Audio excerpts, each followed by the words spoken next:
All right, what's up, YouTube? This is BoxingWave. Let's talk quickly about Robert Easter Jr. against Adrian Granados. Okay, it was on Showtime. It was a great fight. As far as if you want a straight brawl, a war between two fighters, guys that's just brawling it out.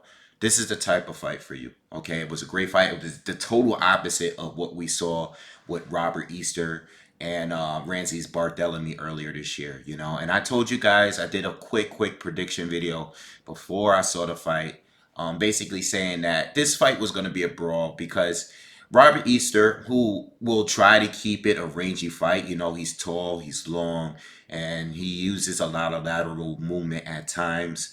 It's very easy to invite him into a brawl. We've seen it. We've seen him try to come out and stay, rangy and use his jab and move.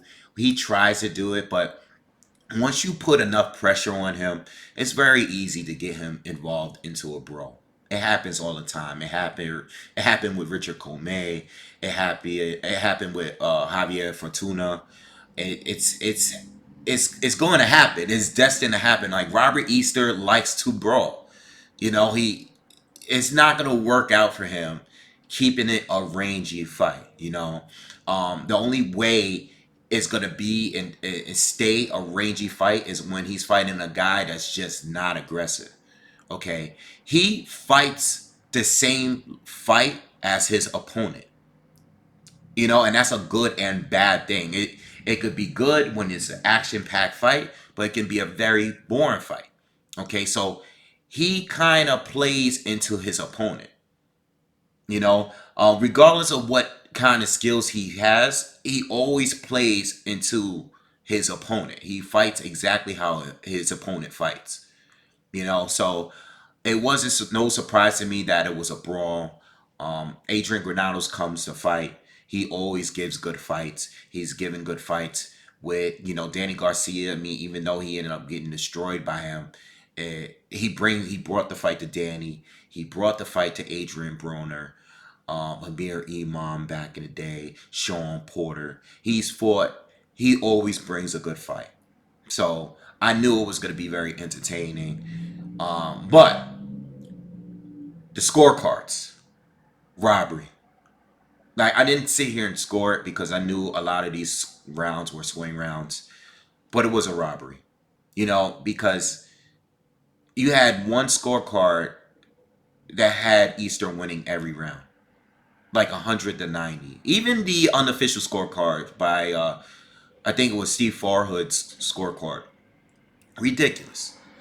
I think one judge had it 98-92, and another one had it 97-93, all wide. I mean, I think 97-93 was probably the widest it should have been. Okay. I think it's very easy to have scored a fight for Adrian Granados. I thought it was anybody's fight. And after a few rounds into the fight, maybe like by the fourth round, I just said, you know what, I'm not gonna even try to score this fight because it's gonna be one of those fights. You know, they both threw a lot of punches. I thought Adrian Granados definitely landed more punches. I think the punch stats show that, and I agree. I don't want to say I agree exactly with the punch stats, but I think it was definitely obvious that Adrian Granados was punching more and landing more. Okay, because neither fighter has great defense. Both fighters, for the most part, especially Granados, was blocking punches with their face.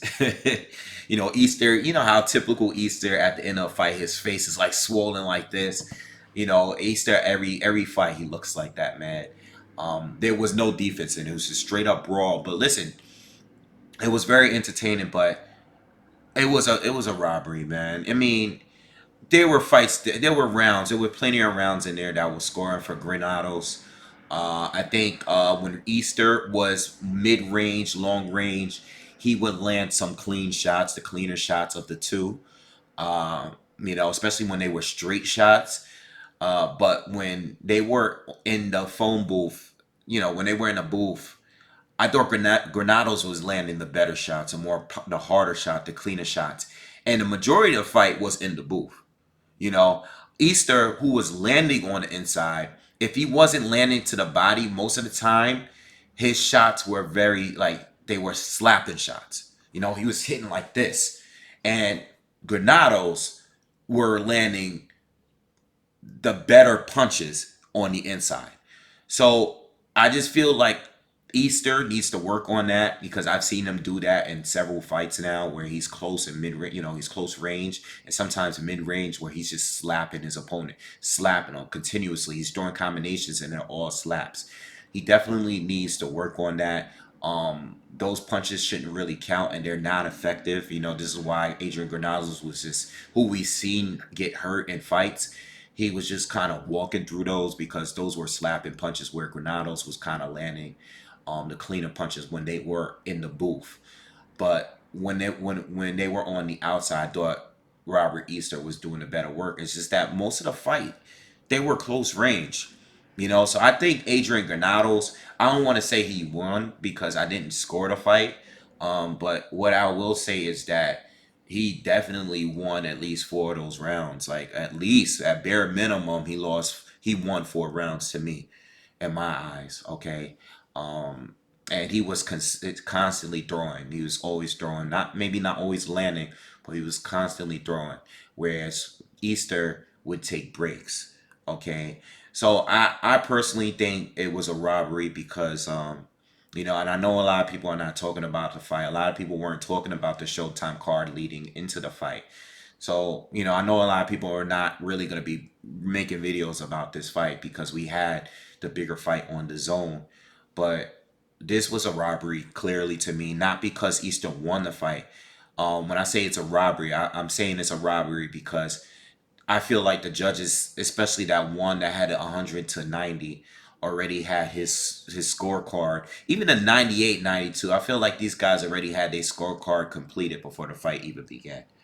You know, so that's why I call it a robbery. I think they were just way too wide, and to say that Adrian Granados didn't win a round.